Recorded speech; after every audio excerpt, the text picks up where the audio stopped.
ஒரு வரைமுறை செய்யடா 3ஆவது வாரத்தில் மாலை எடுத்து தருவேன்னு சொன்னேன். ஒரே வாரம் செய்தாய், மழை வாரத்தில் உறுதியாக்கினேன்.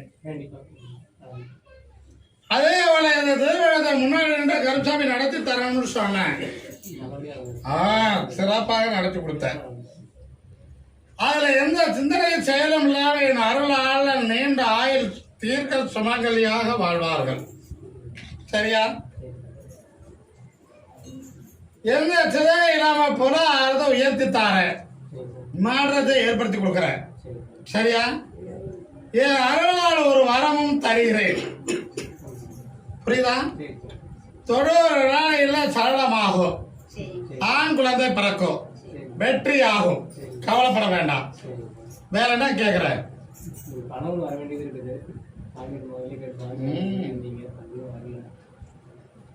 அது 16 நாளைக்கு மேல 60 நாளைக்குள்ள பாதி வாங்கி கொடுத்தார. சரியா? மாற்றத்தை ஏற்படுத்தார, கவலைப்படாத. இதை 2 அடியில ஒரு அடியை கொண்டு போய் இன்று படுகரையில் உட்கார்ந்து 2ஆ புழுந்து இருவரும் சாப்பிடணும். சரியா?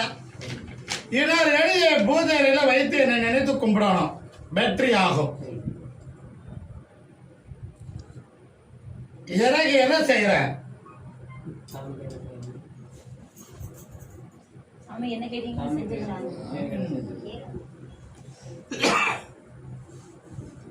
நான் உடனே ஒரு வாங்கை கொடுத்துருக்கிறேன். நான் சொன்ன மாலை எடுத்து தொடர்ந்து கொடுத்ததுக்கு அப்புறம் என் பிள்ளைக்கு அன்னதானம் போடு அப்படின்னு சொல்லியிருக்கிறேன். சரியா? அதை நீ அழுத பௌர்ணமியில ஒரு கையால் என் பிள்ளைகளுக்கு அன்னதானம் விடு. சரியா? ஆடி அமாவாசை என் திருவிழாவில் எனக்கு கரும்பு வாங்கி கொடுத்து எனக்கு கை வளையல் போடு, வெற்றியாகும், உறுதியாகும், கவலைப்பட வேண்டாம். சரியா? இவரை ஒரு மனதில் ஒரு சின்ன குழப்பம் சிந்தனை. கருத்தாமி நமக்குன்னு ஒரு இடமோ மனையோ உருவாக்கணும், வாகனம் என்பது ஆசை. அதுக்கு ஒரு வருடம் 6 மாதத்துல உறுதியாக்கி தருவேன். உனக்கு தகுந்த ஒரு இடத்தை அமைச்சு சாதகமாகி வெற்றி ஆக்குறேன், ஜெயித்து கொடுக்குறேன், கவலைப்பட வேண்டாம். இந்த கடையை போது வைத்து நினைத்து கும்பிடு, ஜெயமாகும், உறுதியாகும். வேற என்ன கேட்கிறேன்? கருச்சாமிக்கு, சொந்தூர் ராஜனுக்கு, 12ஆம் அடியனுக்கு, என் குருநாதருக்கு இந்த மாலையை வெற்றி மாலையா கொண்டு போய் பூஜைகளை வைத்து பூஜை செய்யணும்.